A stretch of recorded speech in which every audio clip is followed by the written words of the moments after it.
The Bay City woman accused of starving her 4-year-old son to death remains in jail at this hour. Jessica Burke was back in court today. Her attorney was hoping her bond could be lowered, and Terry, that didn't happen.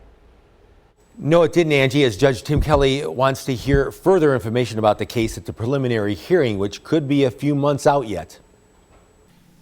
An emotional Jessica Burke in a Bay County courtroom for the latest hearing in this alleged neglect case. Burke was arrested in May, months after her 4-year-old son Noah died. She called 911 in October, saying her child wasn't breathing, and the boy died the same day. Burke was charged with first-degree child abuse, which can be a life offense. Burke wrote in a GoFundMe page before Noah's death that he was born with esophageal dysphagia, a condition that impacts swallowing, and that his airways had to be constantly cleared.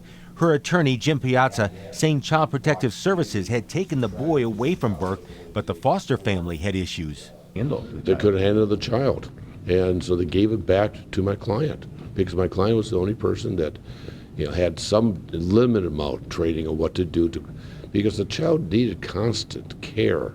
But court documents indicate that investigators claim there was neglect.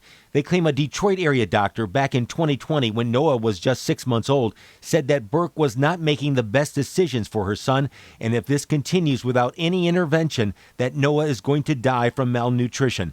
They also claim Burke missed many medical appointments for her son. A pattern of behavior that outlining showed, and again, I think there was a call at some point for more medical intervention than there was.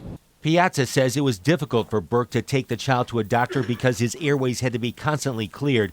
Piazza says he talked with a pediatric doctor who told him this. I was surprised that the child lasted as long as he did. And then they're trying to prosecute my client for doing what she could.